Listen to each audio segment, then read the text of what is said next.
नई बहू के आते ही ससुराल का हुआ बंटवारा। आपने ये तो हर एक घर में देखा होगा कि एक बहू सर्वगुण संपन्न होती है जो अपने ससुराल वालों का बहुत ख्याल रखती है और अपने लिए समय तक नहीं निकाल पाती। ऐसी ही है हमारी कुसुम, जिससे ससुराल में सब प्यार करते हैं।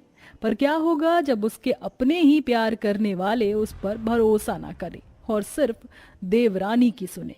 तो आइए कहानी में आगे बढ़ते हैं, जहां कुसुम के गाजर का हलवा बनाने पर घर के सारे लोग रसोई धीरे धीरे खींचे चले आते हैं।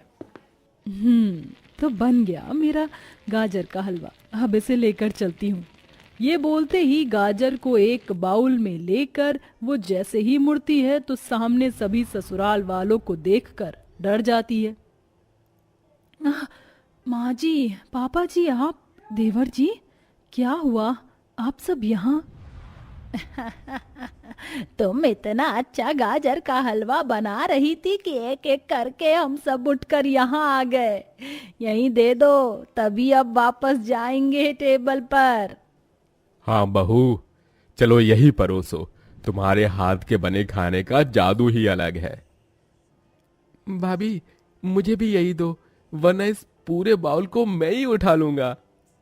अच्छा, ऐसे कैसे? मेरी बीवी ने बनाया है और मैं ही नहीं खाऊंगा। अभी रुकिए, मैं आप सबको आपका हलवा देती हूँ। कुसुम सबको कटोरी में परोस कर हलवा देती है और सब खड़े खड़े खाते खाते टेबल पर जाते हैं। वाह मेरी कुसुम बहू, तेरे हाथों में अन्नपूर्णा देवी का आशीर्वाद है। बहुत स्वादिष्ट गाजर का हलवा बनाया है। हाँ हाँ हाँ, ये तो है।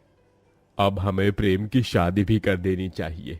हमारी दूसरी बहू आएगी तो बिल्कुल कुसुम बहू जैसी ख्याल रखेगी और अच्छा अच्छा खाना बना कर देगी। क्यों प्रेम? हाँ पिताजी, कर दीजिए मेरा ब्याह, मैं तो तैयार हूँ। देखो माँ इसे कैसे कुसुम के बनाए गाजर के हलवे की तरह लाल लाल हो गया है। सब कितना खुश हैं। थू थू थू थू थू, नजर ना लगे। मुझे मेरे परिवार को हमेशा ऐसे ही खुश रखना है। ऐसे ही हमेशा सब लोग कुसुम से बहुत खुश रहते थे। कुछ महीनों बाद संतोष अपने छोटे बेटे प्रेम के लिए एक अमीर घर की लड़की श्वेता को देखती है और पसंद आने पर वह उन दोनों की चटमंगनी पट ब्याह कर देती है।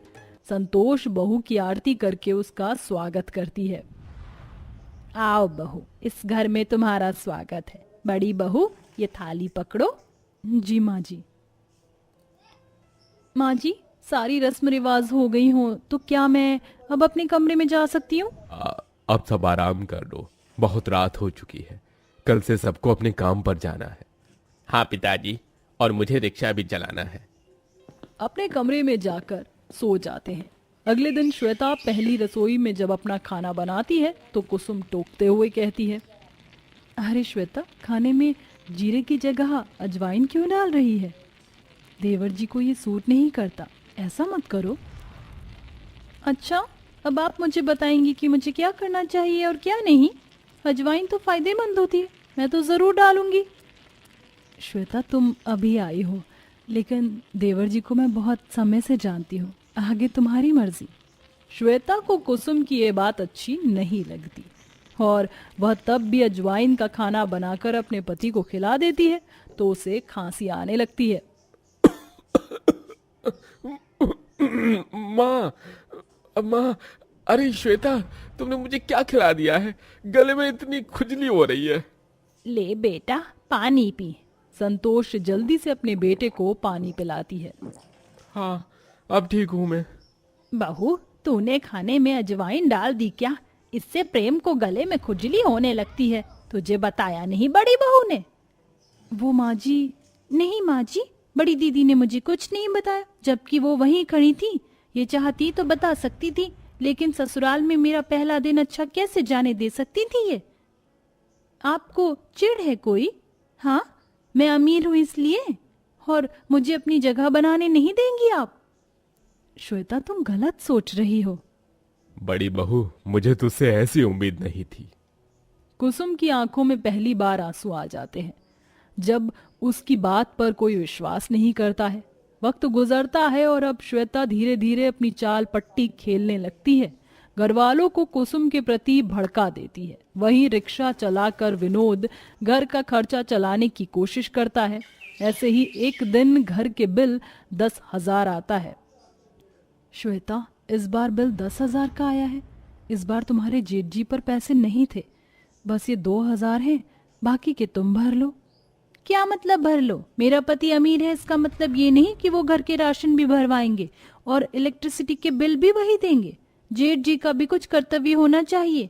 उनकी कोई जिम्मेदारी नहीं है क्या? उसे रिक्शा चलाकर उन्होंने क्या पैसे जोड़े हैं? आज पढ़े लिखे होते तो ये काम नहीं करना पड़ता। श्वेता, अब तुम हद पार कर रही हो। तुम्हें अपने जेठ जी के बारे में ऐसा नहीं बोलना चाहिए। मैंने क्या झूठ बोला? सब सच है। बस बहुत हो गया, अब मुझे घर का बंटवारा चाहिए, तब आपको पता चलेगा किसका पति इस घर में ज्यादा पैसे देता है। माँ जी, माँ जी, यहाँ आइए।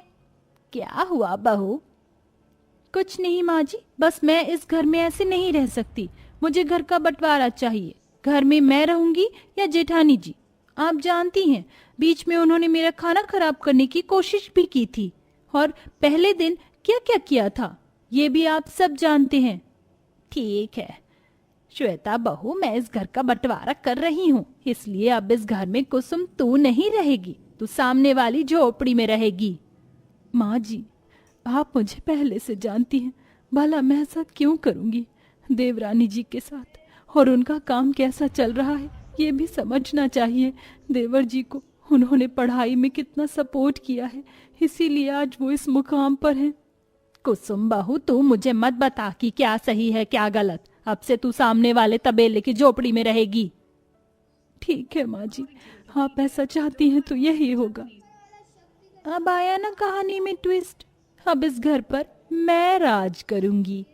4 महीने में ही श्वेता ने फूट डालकर घर में बंटवारा करा दिया और कुसुम को तबेले वाली झोपड़ी में भेज दिया, जहां वो सामान जचाकर अपने पति के साथ रहती है। ये सब क्या हो गया? कुसुम, मैं जानता हूं तुम ऐसी नहीं हो। मैं माँ से बात करूं? नहीं विनोद जी, रहने दीजिए। माँ जी सिर्फ श्वेता की बातों पर विश्वास करती हैं और श्वेता ऐसे खुश है तो वही ठीक है। हम ऐसे ही रह लेंगे। फिर दोनों जमीन पर बैठकर खाना खाते हैं। वहीं दूसरी ओर प्रेम ऑफिस में रहता है और श्वेता अपने साथ ससुर को ढंग से खाना नहीं देती और उन्हें परेशान करके रखती है। ऐसे ही उसने घर में बहुत तेज का गाना चला रखा था, जिससे सास ससुर के सर में दर्द हो जाता है। वह उसे बुलाते हैं तो सुनती भी नहीं। वो उसे बंद करने के लिए कहती है तो भी नहीं सुनती है।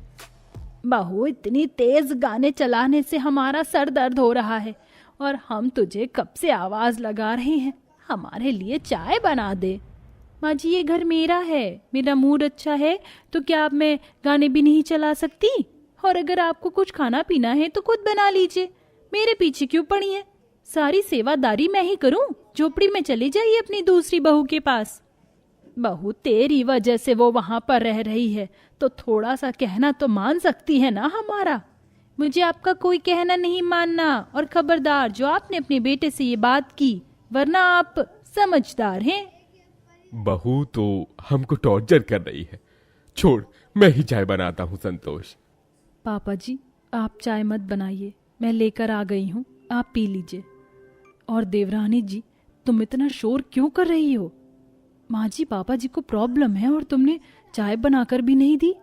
जेठानी जी, इस घर में बंटवारा हो चुका है तो ये घर आपके हिस्से में नहीं है, तो इस घर में आने की आपको जरूरत कैसे हुई? और मैं कैसे भी रहूं आपको क्या? जाइए यहाँ से, दोबारा मत आना। जा बहू तू, चाय हम पी लेंगे। फिर भीगी पलकें लेकर कुसुम अपनी झोपड़ी में आ जाती है। पता नहीं श्वेता ने क्या कहकर माँ जी पापा जी को भड़का दिया है। मुझे श्वेता के लक्षण ठीक नहीं लग रहे हैं, बहुत गलत किया उसने। दिन गुजरते गए। आए दिन कुसुम को श्वेता के तेज चिल्लाने की आवाज आती है। वह कभी अपने सास ससुर को मिर्च का खाना खिलाती है, कभी उनसे ही काम करवाती है। एक दिन श्वेता सास ससुर पर बहुत चिल्ला रही थी और वह झाड़ू पोछा लगा रहे थे। ये हाथ ऐसे मरे मरे क्यों चल रहे हैं? जल्दी कीजिए थोड़ा, घर पूरा चमकना चाहिए, मेरी फ्रेंड आएगी। आज तो हद हो गई। मुझे श्वेता की बहुत चिल्लाने की आवाज आ रही है। मुझे माँ जी पापा जी को देखना होगा, वो ठीक तो हैं। कुसुम जब देखने जाती है तो हैरान रह जाती है। माँ जी, पापा जी, ये झाड़ू पोछा क्यों कर रहे हैं और आप दोनों की उंगलियां इतनी सूजी हुई क्यों हैं? देवरानी जी, आज तुमने हद कर दी। हिम्मत कैसे हुई तुम्हारी माँ जी पापा जी के साथ ऐसा करने की? तुमने घर का बंटवारा करा दिया, मैंने कुछ नहीं बोला। उस दिन मुझे भेज दिया, मैंने तब भी कुछ नहीं बोला, पर आज मैं चुप नहीं रहूंगी। अरे बहू तू। अच्छा हुआ बहू तू आ गई, अब हमसे यहाँ और नहीं रहा जा रहा। ओह, अपनी बड़ी बहू के आते ही भूल गए क्या? ये सुन कुसुम देवरानी के चांटा जड़ देती है। कुसुम उनको उठाकर बिठाती है। हिम्मत कैसे हुई माँ जी पापा जी के साथ ऐसा करने की? अब इस घर में मैं रहूंगी और तुम निकलोगी, समझी तुम? बहू, मैंने तेरी हर गलती पर पर्दा डाला, लेकिन अब तू इस घर को छोड़कर चले जाओ। मेरे बेटे के बिल्कुल लायक नहीं है तू, ना तुझे घर संभालना आता है। मुझे माफ कर दीजिए, एक मौका दे दीजिए। मैं अमीरी के कारण अंधी हो गई थी, अपने घर का बंटवारा कराया, लेकिन अच्छे से रहूंगी, कुछ गड़बड़ नहीं करूंगी। ये सुन सास ससुर श्वेता को एक मौका दे देते हैं, जिसके बाद धीरे धीरे सुधार कर घर की सारी जिम्मेदारी वो संभालती है और सब फिर से जेठानी के हाथ के बने खाने की तारीफ करने लगते हैं।